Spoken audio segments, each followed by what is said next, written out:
muted. So we are live on Facebook now. So let me begin. Uh, Namaste, Salamat Sore, good evening. Welcome to Educator Series on Manthan with Saraswati. Education begins from the moment the child is brought home from the hospital and continues on when the child starts to attend playgroups and kindergartens. Early childhood is a crucial stage of life in terms of child's physical, intellectual, emotional, and social development. According to research, growth of mental and physical abilities progress at an astounding rate and is in very high proportion of learning that takes place from birth to age 6. So it is a time when child particularly needs high quality personal care and learning experiences. So the learning capabilities of human continues for the rest of their lives, but not at the intensity that is demonstrated in the preschool years. With this in mind, babies and toddlers need positive early learning experience to help their intellectual, social, and emotional development, as this lays the foundation for the later school success. Today, we are blessed to have with us Dr. Vasvi Acharya, who is an early education expert, to throw us some light on these special education years.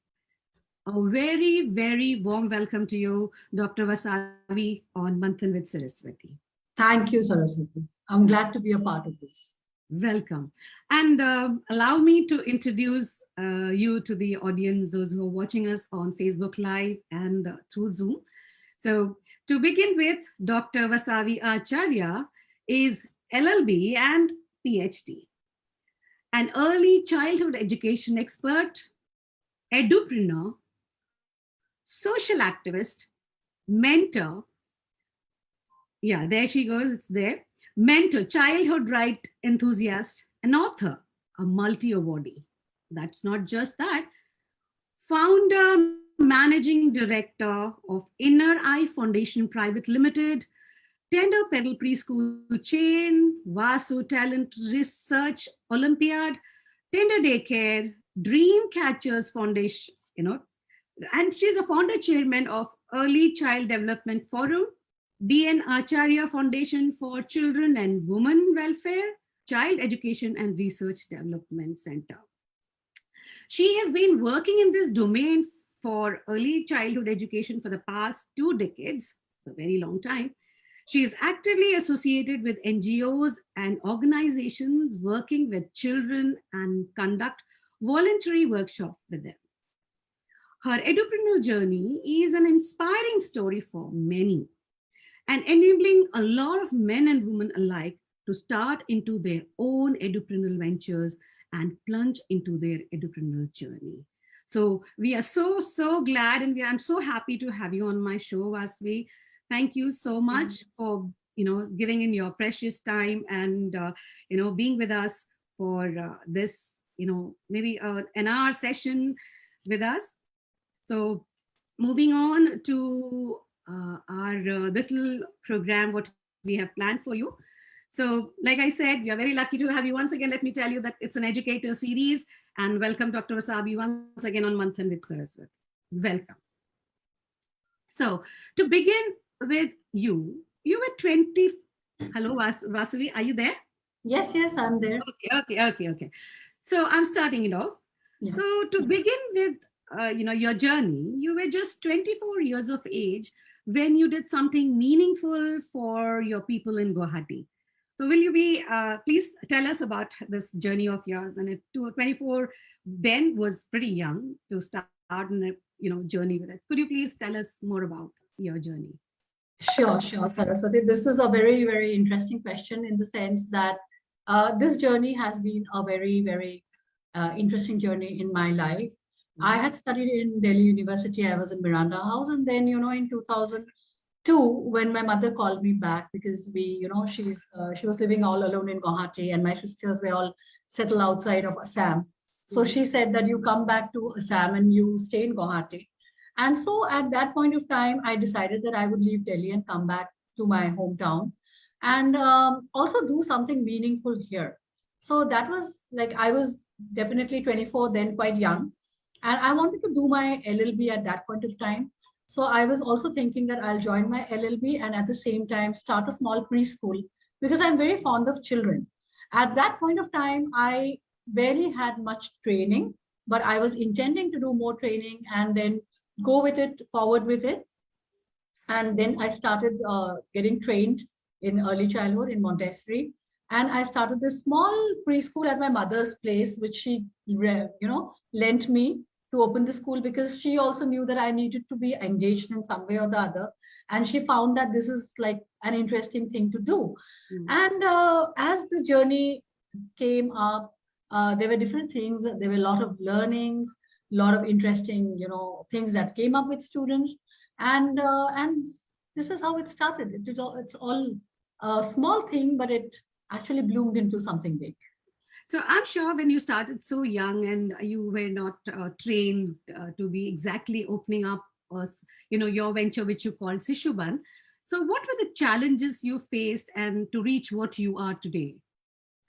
So there were a lot of challenges. Number one, my age was a factor because parents who would leave their children with with their 2 years old or 3 years old with somebody, they would always want to see a mature face, and 24 at that time. And because I used to be very skinny and thin and, kind of very bubbly.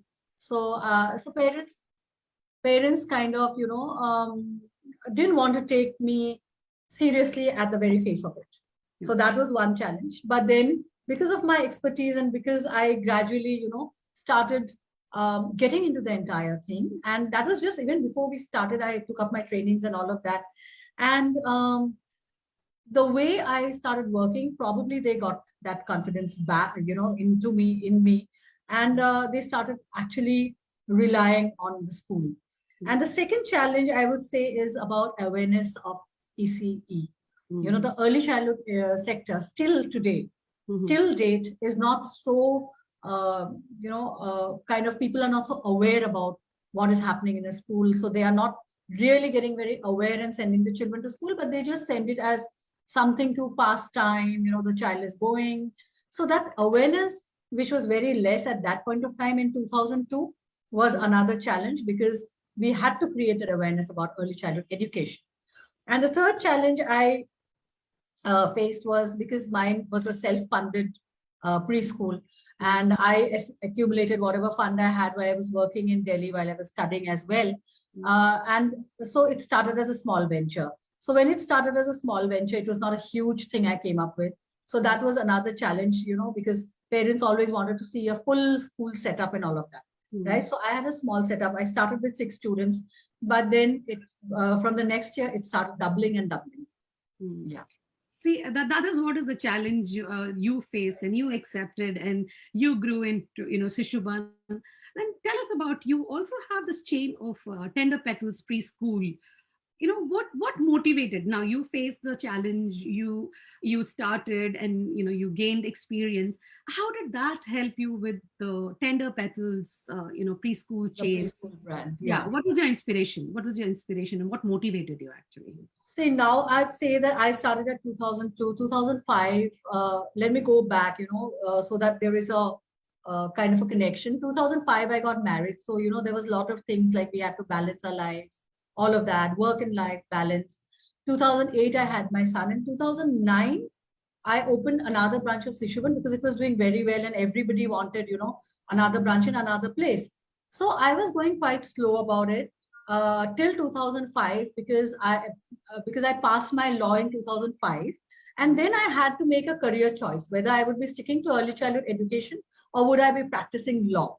So that was one choice I had to make in 2005, and then I chose early childhood education because that I felt was my call.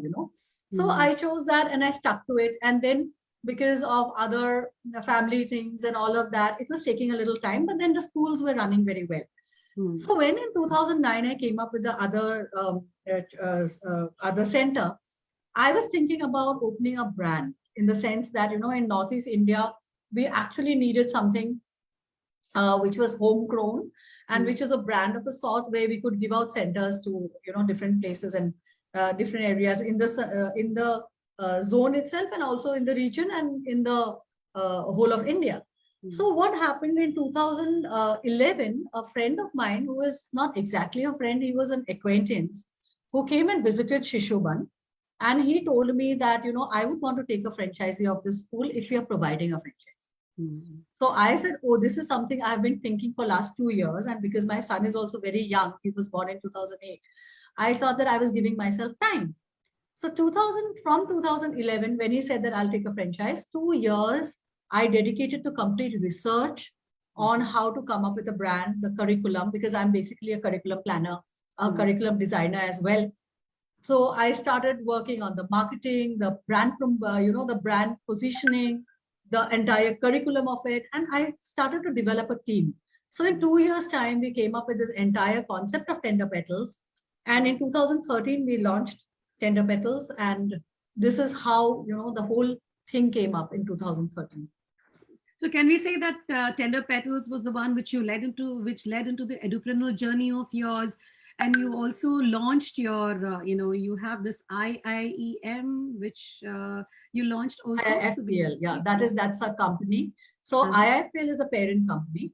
And then we have Tender Petals under it. We have the Tender Daycares under it. Then we have the Dream Catchers. We have Vasu. So all of the other work that we do is under IIFPL, which is Inner Eye Foundation Private Limited.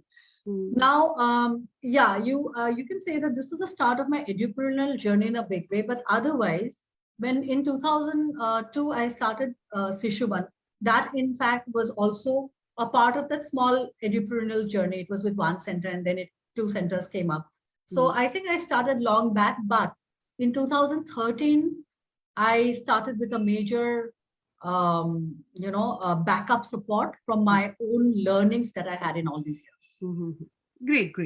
So, see, when I was doing a little bit of research on you, I also came across, your statement in which you said that life is not about procuring. It is equally about giving back to the society. And probably that's where your philanthropic views are based on. So could you, if you can share it very shortly, and we can just move on to the questions after that. What do you think? Right. So, basically, Saraswati, when I was teaching children, I would also see that when they used to come for admissions, there were a lot of people who were not able to afford a fee, and that was even the scenario in a city like Guwahati, which is a tier East A city. And then I was thinking of children who do not have these best practices of early childhood care and education in all their lives, and then they just grow up like that, and the parents are not aware enough to give them that kind of a support or give them that kind of an education, because these parents are day-to-day wage laborers. They are living from hand to mouth. So at that point of time, I thought that yes, Tender Petals is something which we are running as a profit-making venture. We are running it as a school. We are making profits out of it. Why not start something which is for the children? And we were very self-funded in the sense that whatever profit used to come from Tender Petals, I used to invest a bit of it into the DNA Foundation that we found in 2014. Because 2013, we launched Tender Petals. In 2014, I started this DNA Foundation for Children and Women Welfare. So we basically work for children empowerment, and we work for women empowerment, because parents play a very big role, and out of the parents, women play a very big role in the the mothers.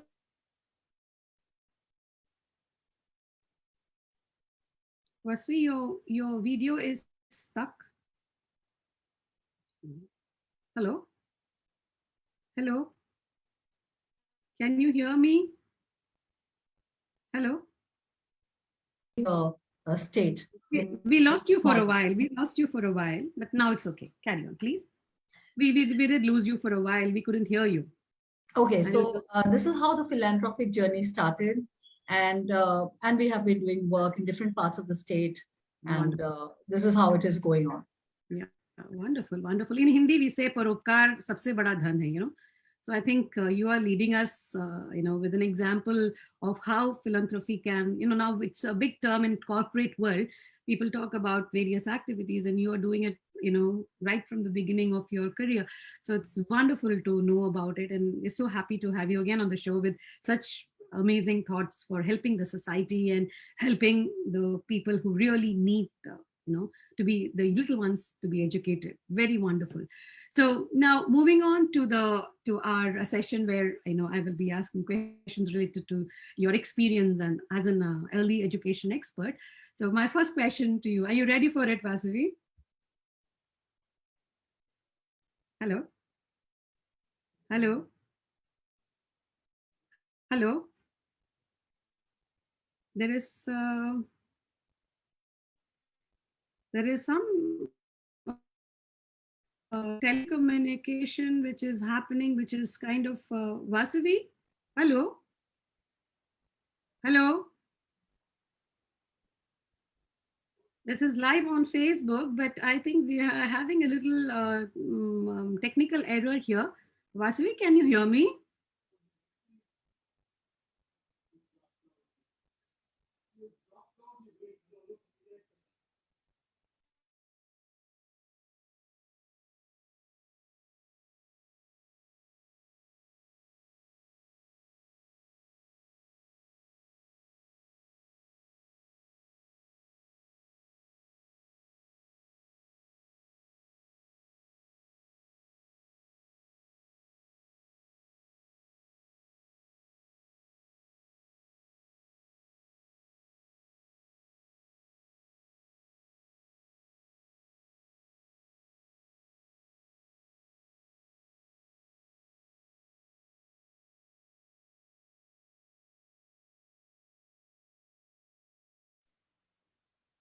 I can't hear you, Saraswati. Oh, yeah. Sorry. Sorry, I think there is a technical error in which Vasavi has, not able to connect for a while. So we have Prabha and we have Toin. Could you please share your thoughts on early education? Toin? No, there she's connecting. Vasavi is connecting. Yeah, yeah. Okay, okay. Hello. Hi, hi. Lost each other for a while. Yeah, Okay. we lost each other for a while. Yeah, I was Okay, just trying she's to back. join. Yeah. So this happens when when technology comes in. This happens. So I was just asking Toyin and Prabha had joined in, so just to engage them with the thing, with the talk. So let's go with Vasavi. Would you say we'll come back to you guys later? Yeah. Yeah, So absolutely. Sure. thank you, thank you. So moving on with my question, Vasavi, and I was just asking you, are you ready for the questions? So can I have the questions, like which we should be? Absolutely, absolutely. Thank you so much. Okay, now you are an early education specialist, and we also know that during when the parents leave the children at your doorstep. So we also know that the first 3 years, parents will be the main influence in the child's learning experience and education. So when parents trust you with their little angels under the scare of early education, what are the expectations and how do you explain the curriculum to them? See, parents, when they come with their children to schools, to enroll them in the early years, which even starts from 2, sometimes, parents, they want to send their children right at 2. They have various expectations, I would say, Saraswati, because they, and sometimes I would say the expectations are also out of bounds. I mean, at these early years, you need to understand what your child is capable of learning, what the child should be learning at this point of time. But sometimes parents come with expectations like they should be able to speak English in just 6 months time or something like that. But then there are very lot of understanding parents also who understands what are the basic things that the children need to know at this point of time. So the first 7 years, like we already said, and you also said, are the most crucial years of a child's life. So in these years, the child's personality is developed, the child's habits are developed. The gray matter is, growing at that point of time, which later turns to white matter. So what happens is we try to work for the best for the child, right? So we tell the parents that what are the best things that we can do for them, developing their social emotional skills, say We give a huge curriculum with a lot of activities where they learn by doing, experiential learning. So we need to explain to the parents what is to be expected at this point of time and how they should be also what should be their level of expectation from the child at this point of time and not go, beyond the bounds. We are looking at age-specific curriculum, age-specific syllabus, because we are teaching children. So it needs to be very age-specific. And we are always on a child-friendly mode. So we work for the benefit of the child. We are not on a parent-friendly mode. We are more on a child-friendly mode. We look for the betterment of the child in these early years. Okay. So if I have to explain a little further, if I have to ask you that, what are the issues or the major concern when it comes to early education program? Like, what do you think? Some of the issues, the entire program, if I talk about, the main issue is, first of all, like I said, the lack of awareness about the program itself, what we are doing in the early childhood years.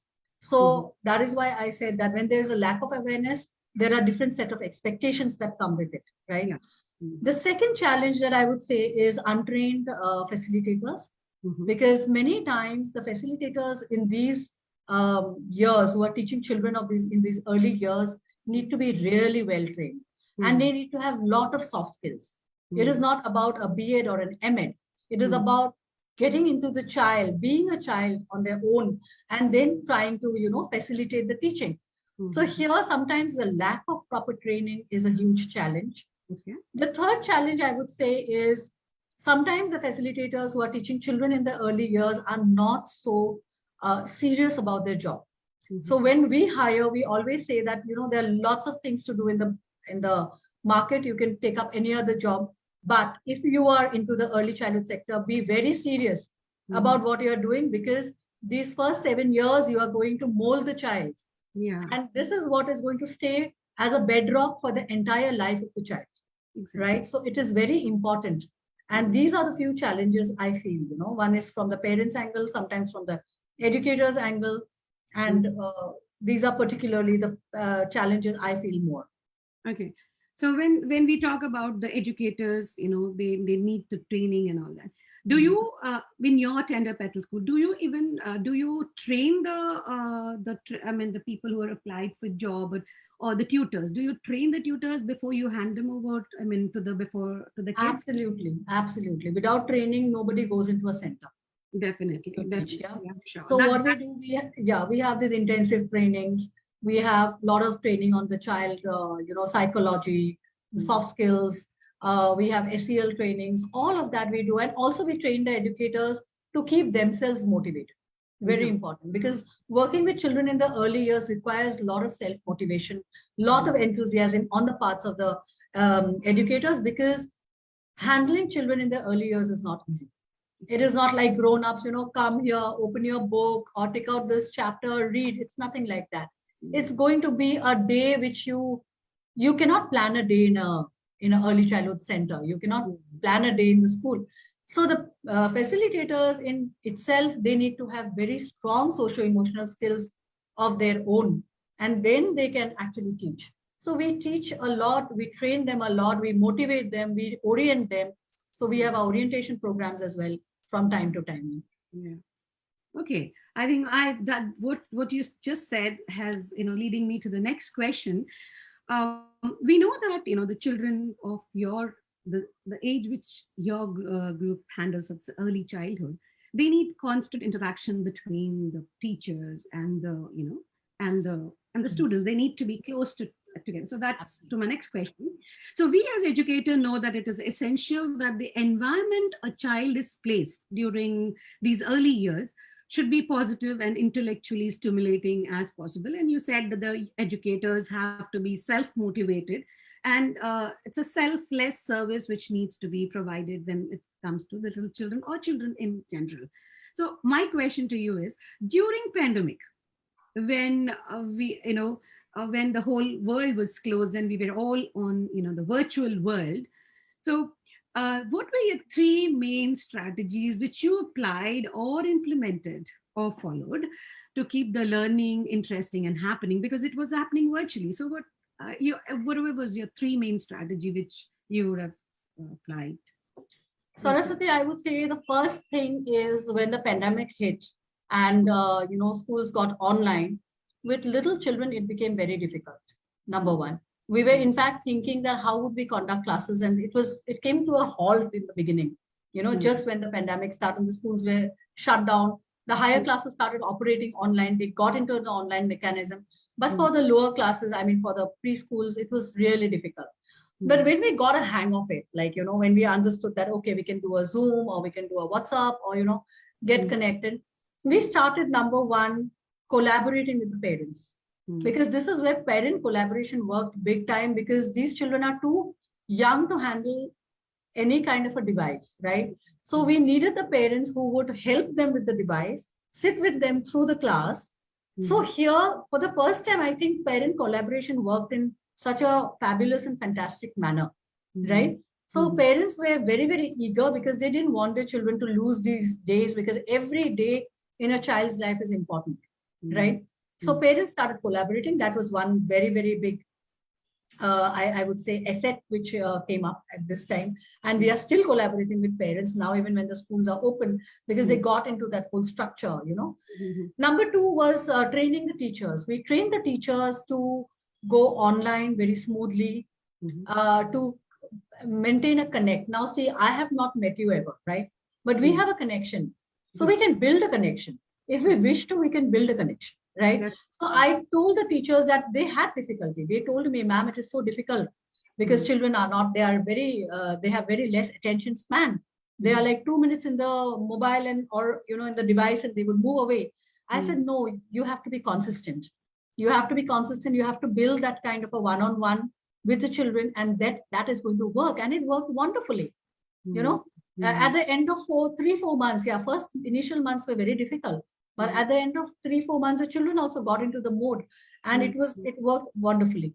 And then the third thing was, we built at this time a hybrid curriculum.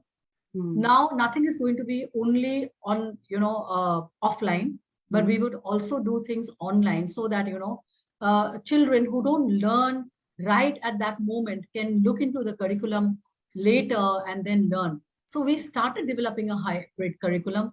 At that point of time, I felt that this was an asset because we had 2 years in hand, and we started developing that curriculum. Wonderful.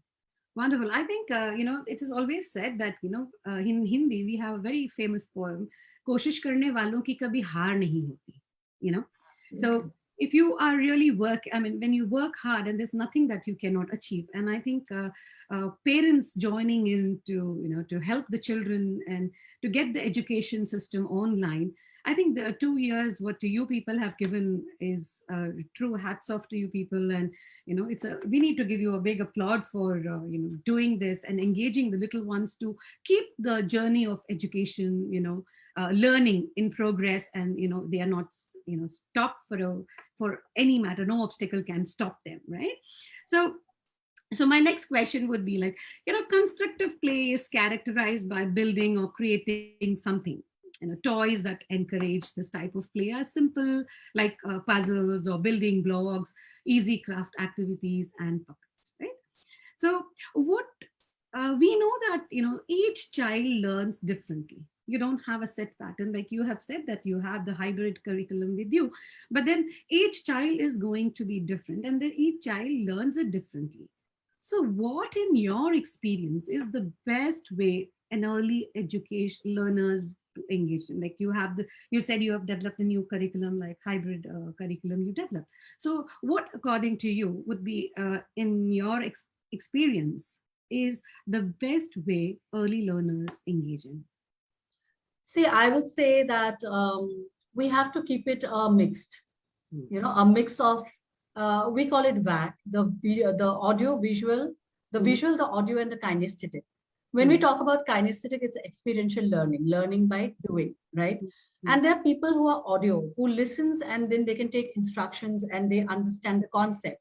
And there are a lot of visual people for which now, when we look at apps, which are, helping children learn, so they are learning through the app. So technology has become a part of our learning. We cannot do away with technology now. So what we do is we teach children in 3 ways, which is the visual, the audio, and the kinesthetic.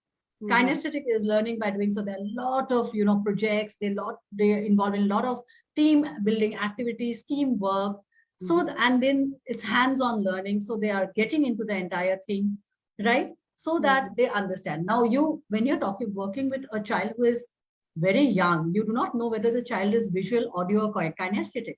Now I know what I am, because if I undergo a test, I would know that I am visual, or I'm audio, or I'm kinesthetic, right? But for an early child, you cannot do that. So what you need to do is you have to have a mix. You have to have a play way where they're going and involving, where they are assessing, they are thinking, they are problem solving, and at the same time, some visual aids which would help them learn some rhymes, dance to the tunes, and then the audio instructions of the teachers and the audio that comes with the visual, and generally listening to the peers. So it is all about learning on their own. So Montessori also said her, she had this very beautiful equipments which were designed in the form that the child can in itself see the error. So if you are making a mistake, the child would see it for himself or for herself, right? So these kind of things are very interesting. They need to assess, they need to see the outcomes, they need to think, they need to come with problem solutions and all of that. So this kind of learning actually really helps. So we have to be involving them all over with the mind, with the body and the spirit, I would say. That's a Herculean task. It's definitely a Herculean task. We think that, when the children grow, the board exams and, the 10th standard matriculation exams are so important.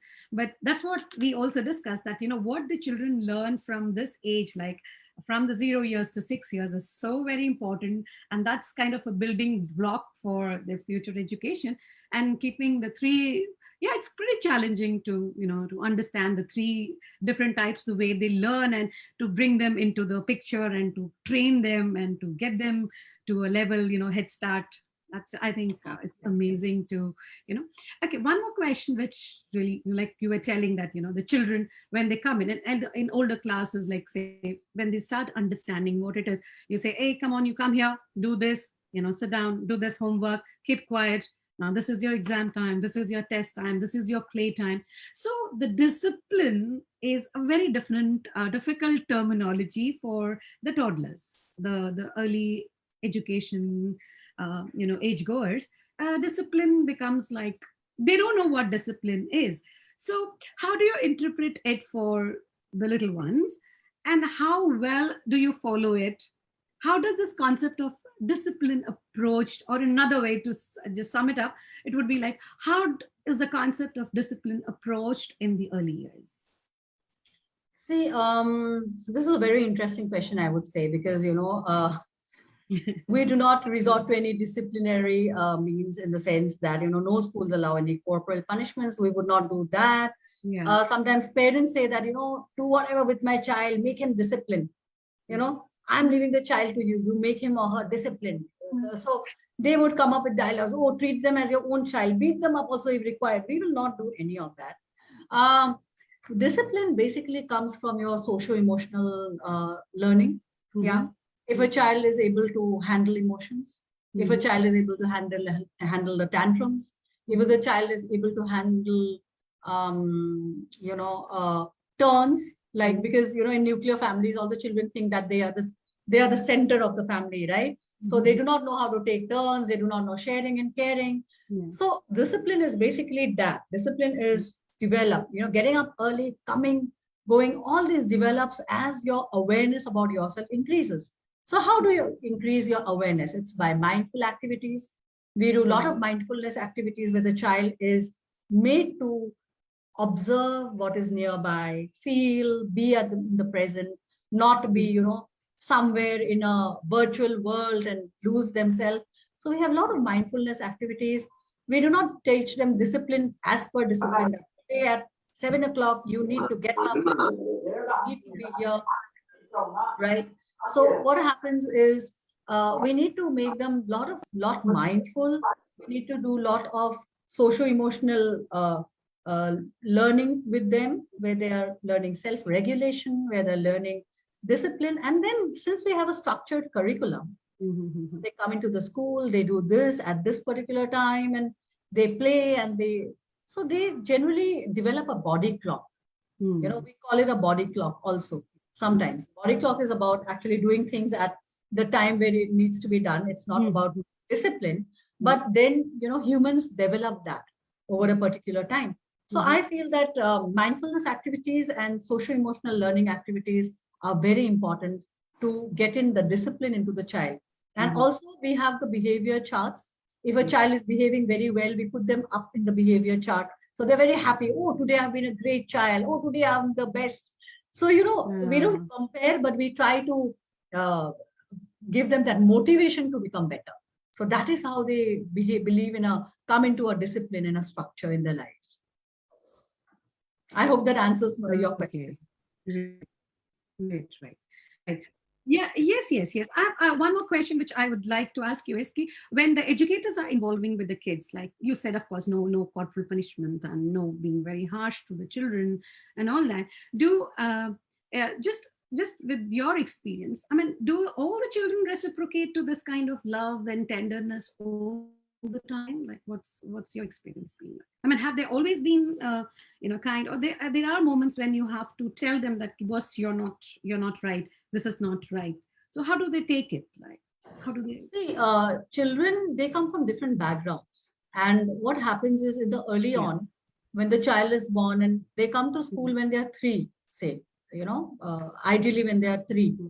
So by the time they are 3, they already develop some traits, I would say, Saraswati, because they already develop the traits from the parents, from the house, from the environment. So we are not taking directly a tabula rasa. Tabula rasa is a open sheet, a blank sheet. We don't have a child who is a blank sheet. They already come up with their emotions, with their own tantrums, with their own belief, in all these 3 years that they develop and that they have taken from the environment. So here we need to be a little, we do certain activities like, a peace table. We have a child who is very disruptive. We take him away from the class and place him in a peace table to just sit and think. And what has he been doing, which is kind of, disturbing the others, and what he need not do. So he goes to the peace table and he sits there for a while and he kind of thinks. And the teacher then goes and talks to him and says that, why are you sitting here? And he himself, he or she himself or herself says that, oh, I've been very naughty in the class. I've been, trying to hit the person, the child sitting next to my peer, sitting next to me. And so I'm here, ma'am. So they start evaluating their own thing. So it takes a little time, but it works. And then again, I would say parent collaboration, because there are certain children who come with very ill-mouthed, they're very ill-mouthed. They come with bad words. So we need to talk to the parents about the kind of environment they are exposed to, why they're saying such words, how, the parents can help us. And I feel that the parents are extremely cooperative. No parent would say that, oh, allow my child to say whatever. They would always take probably he's with the servants. So they are saying some bad things and he's or she's learning. So, it is like that. So that is how we manage behavior in the school, the peace table, consulting with the parents, talking with them. So it's basically, you're saying it's a teamwork. And I think this particular practice, what you're saying, also leads to kind of some self-realization, which we old people also fail to understand. And we get so stressed out and we get so boggled up. And that self-realization is what is being dealt with early childhood education. If it's there in the curriculum, if that's the way the educators go, it's wonderful. I think we are going to have beautiful citizens when they grow up, because they can realize that, they are what is, making them unhappy and what made them, act that way. So I think it's a great thing you people are doing. So all the best with all the, good work you guys are doing. So moving on, my next question is, like, this world is constantly changing, right? And with this changing world, we are also changing our outlook. So my question to you, what do you see, or how do you foresee the early education in the next 5 years? Already 2 years, a COVID session is over, and we have learned a lot, and you have come up with a beautiful hybrid curriculum. And I want to say, what do you think, like your views in the next 5 years of early education? See, we have already had a paradigm shift, in the last 2 years. Yeah. So there's been a huge shift from, offline to online to trainings to everything, how we are using parents as our partners now, more so. They were always our partners, but now more so. Mm, So the shift has already started, mm, and this is going to go on. And I feel that technology has, in a big way, mm, become a part of our education, our learning experience. So mm, technology is here to stay. Hybrid learning is here to stay. mm, Collaboration with parents is here to stay. mm, So this is going to move ahead, and then changes are going to happen as and when, mm, again, new challenges come up, mm, right? So when the challenges come up, we get out of our comfort zone and we move to the next one, what we can do. mm, But now I would say that children getting online too much is also something we need to look into. yeah, And this is something we need to have a red alert in terms of how much screen time they're allowed. exactly. So though technology is here to stay, we have to see how good and how well we are using the technology for the Mm, benefit of the children, and not and something which is not detrimental to their growth. mm. My, this question when you're talking about the screen time and this is my personal question to you. Like we have parents who engage, like they just put the YouTube on and the child is either watching a rhyme or the child is watching its favorite cartoon, and the work of giving them food or getting them change a dress or just for the time pass, Gets the easier. screen time is being used for this. So what is your opinion, and I mean what will your comment be on for the parents who are doing such things? Are they doing it right, or do they need to change the activity which the child is engaging on the screen while See, eating or this is absolutely something which is not good to do, Mhm, I would say, mhm, because sometimes when the child is on the screen, definitely it's a new age of technology, it's this age of gadgets. We mhm, cannot completely take them away from it, but using that gadget to make things easier, I think parents are getting very lazy in today's world. mhm, They are not, that responsible at times when they need to act in a responsible manner. mhm, Now, when the child is engaged in something else and at the same time getting engaged in the food that they are taking or a dress that they are changing, it is absolutely shifting their mind from mindfulness to a state where they are in a virtual world, where they exactly. are not mindful. Because Mhm, I have seen little children, if I ask them, what did you have for breakfast? They mhm, would say, I don't know. I was watching a cartoon. I mean, mm, they are not living in the present. So, yeah, in order to make them live in the present, to experience that food, the taste of the food, whether they're liking it or not, just not just gulping it down, yeah, or wearing a dress, the feel of and the texture of the cloth, whether it's hurting them or whether it's nice, whether it's soft, they should be in the present. So, mm, I would always tell parents not to involve their children in such kind of activities where they, at the end of the day, will be suffering the consequences. The yeah. child will be suffering the consequence, the parents would also be suffering the consequence. Mm. So good. It's a nice advice. I think the parents who will be listening to us or watching this show will definitely adhere to what you have said. So my last question for formally would be like, yes, you mentioned about the screen time, you mentioned about the changing world, you mentioned about, the social media, like when we were asking these questions. But when you talk about 5 years of education from now, when you foresee, then what are, see, we can say a separate set of skills which the child would need from, age group, say 10 and above and, 12 and above, 16 and above. But what do you think will be the skill set which the child would require for the early young educators in your early education development program, which they would acquire to cope up with the challenge of the forthcoming years? What You mean the skill sets which the educators would be needing to not deal with not the the. educator, yeah, I mean we can talk about the educator later, but looking at the children now. So now that like the last 2 years, like if I have to see myself what we have gained online there are various channels in which we have learned and we have taught and we have interacted with the children in many ways. Early education children, like they have also adapted so beautifully, like from what your experiences, they've adapted so beautifully to the way you have dealt with them during this COVID period. But when you're looking into the ahead of a journey, so what What are the skills, skills that what they are the skills that require? the children will need? Of course, the educator will come later, but let's focus on the little children so that the See, parents who are listening to us can right. see and understand what the thing See, is. we would be talking about the 21st century skills that everybody requires as of now. Yeah. It works for everyone. These skills need to be developed, be it early child, a child who is in the early years, Mm. somebody who is in their adolescence, somebody who is a teenager, somebody who's, see that these skills of, communication, collaboration, problem solving, critical thinking are all the skills that are the 21st century skills we need, right? For Mhm. that, the educators need to implement the curriculum in such a way that these skills are taught to the children in their early years. Like, Mm. if I would give a very small example for Mm. problem solving, say we are giving them Mm. varied shapes of various colors, Mm. and we tell them, take out only the triangle. So for Mm. them, it's a huge problem because they have circles, they have rectangles, they have squares.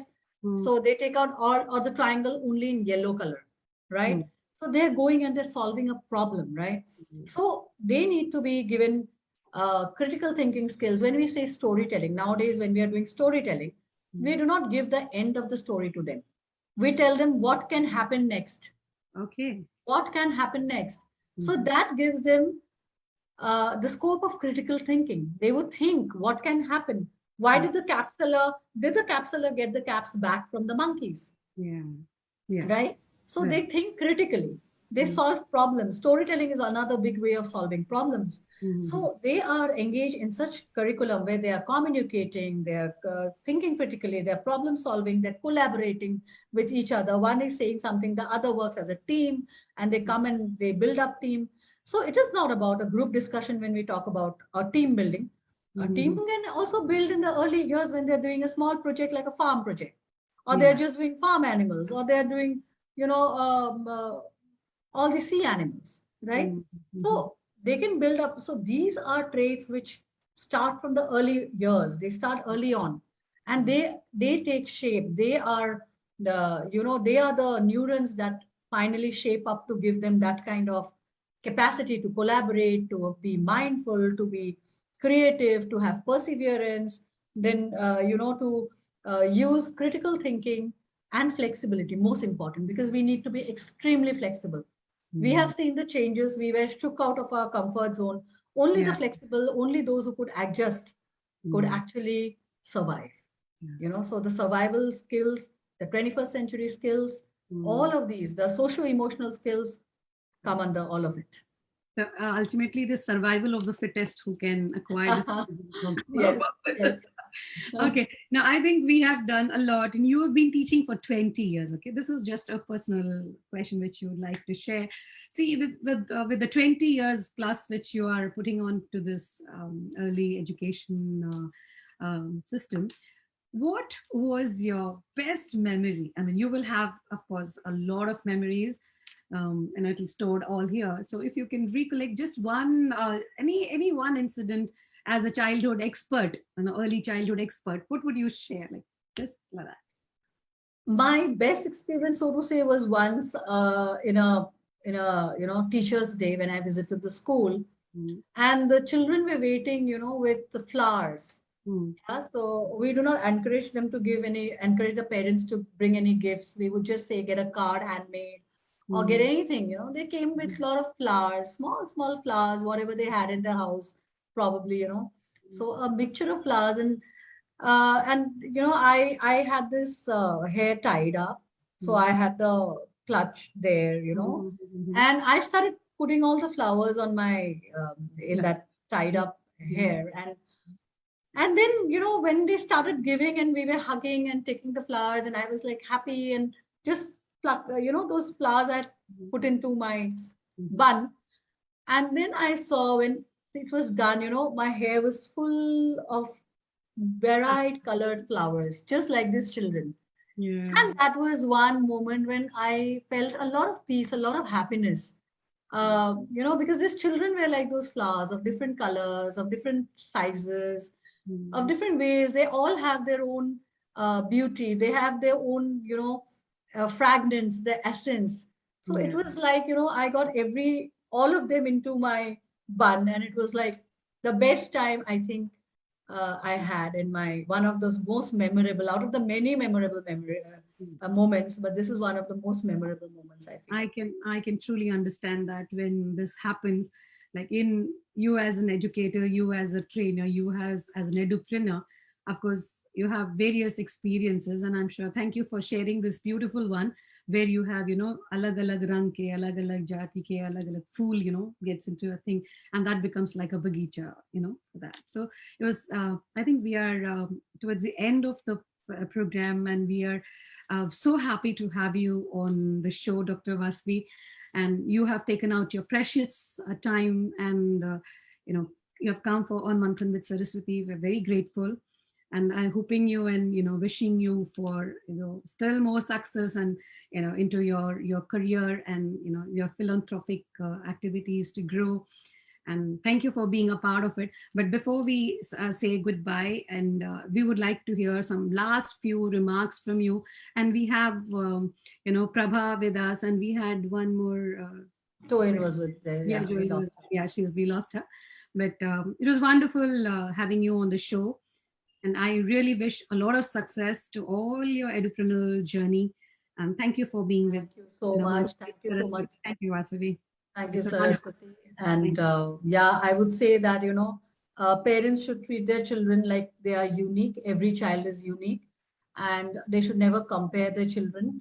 And they should always try to find the best, because if you look at the other individual in front of you as good or as the God, you will always be able to find the best in that little child who will definitely bloom, grow up to bloom into a beautiful flower.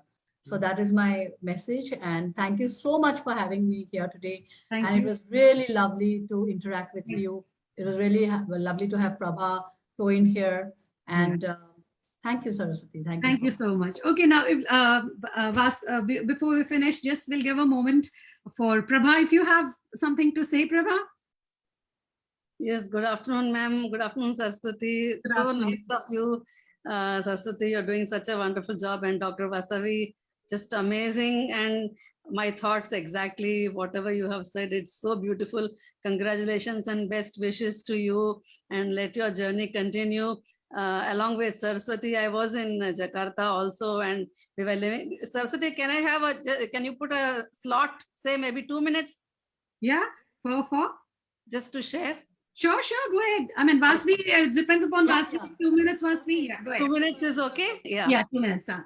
Yes. So I was also in a place called Bogor, which is like outside Jakarta city. And my child used to go to an international school there.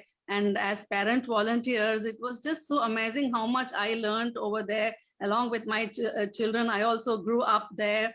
And as volunteers, we were always, we could see that the teachers gave the children freedom to think, and they would just give them a topic, but it was not uh, just pertaining to a particular subject. They could just think whatever they want, let their imaginations fly, write whatever they want, and it was accepted and appreciated. And everything from tidy up time was done through a song, a rhyme, so that the children could own up to that place which they call school, where they spend their whole day. And parent teacher meetings were fun zones. It was not a torture place. So it's so important that teachers are also on a learning mode always. That's the best lesson I learned from there, and till today I have been using it in India as well for the past 15 years, helping out with a variety of activities with people of all ages, be it spoken English classes or spiritual classes. And I have this little series on Instagram called Kathavali series, where I give new endings or open up the end to teachers to tell their students how they might want to complete this old Hare and the Tortoise story or Three Little Pigs story. True, So true. Yes, so it's wonderful. And we never thought that we would adapt so well to the digital era, but yes, we have. And it's a good thing because children are not going to feel left out then. So yeah, here's to great education, and you're on the right path. And we are very happy to have listened to you. Thanks, So, Saraswati. Thank you so much. I think Prabha, for sharing your thoughts with it, exactly matching with what Vasavi just said when Yes. it comes to, so it was wonderful. And you had that experience, I've had that experience, but hearing it from Vasavi, and now, you have shared your experience. I think it's been a wonderful session for all of us to have it. And in future, if we need Vasavi, we will invite you again on the show. And please do share your beautiful ideas and your thoughts on this platform. I do have one question for Dr. Vasavi. May I ask you? Sure. You said you are a curriculum planner, right? Yeah. I heard that. And are you talking about the school syllabus? We plan the entire curriculum. It is not only the syllabus. It is overall, we have this thematic curriculums. We do themes per month. So every theme, we have the academics, the syllabus, but also a lot of activities that goes with the theme. So a lot of experiential activities, socio-emotional, the cognitive activities. Then we have these sensomotor activities where they get involved and where their motor skills also develop. And these activities pertain to a theme. So if it is a plant theme, we do the entire month work on planting, on counting even happens on with leaves, everything that is related to Yes, plants. that's So we wonderful. do I a think thematic. that really needs to be incorporated in India. Yes, Because thematic report curriculum is cards very are important. so academic in nature, whereas Yeah. the report cards that I have been seeing in so many foreign countries, they're all Are based on different. social quotient, yes, and So emotional we quotient. have these more, SEL and all of that into our curriculum. But basically, yes, a little bit of studies the parents are expecting. That is what Saraswati asked, what are parents' expectations. So we need to Yes. hold on to that. But we are teaching a lot of other things in the curriculum. So maybe Lovely. we can have another session with which, we can have a group discussion, and we can have some parents. Curriculum planning, like, yes. we will have you again on the show, Vasavi, and probably we'll have some more parents who would raise their question, and you can answer to their queries and their outlook, and what they can do to give the best of best to the children who are into the early childhood development years. So anything else, Prabha? Because Yes, I would. I want to wish you the best of luck, because the best reward that a helper gets. I don't even like to call myself a teacher, just a helper and a learner myself. The best reward is to create more teachers, create more helpers. yes. And that is the most satisfying, most gratifying moment, when someone replicates and duplicates your actions. And a child is barely 18, but she already wants to contribute to the society. That's the best gratification you get. So from the line that you have taken up and you are doing, like Saraswati said, these children are going to grow up into be great citizens who will give back to society. Yeah, That's the credit would go to people like Dr. Vasavi, who really trains the children in that form. So with that, I think we can close the program for today. And once again, thanking you, Vasavi, for being in the show. We will be in touch with this. Thank you for your precious time. Thank you so much, and thank you for having me. It was a wonderful Namaste. experience. Thank you. Bye-bye.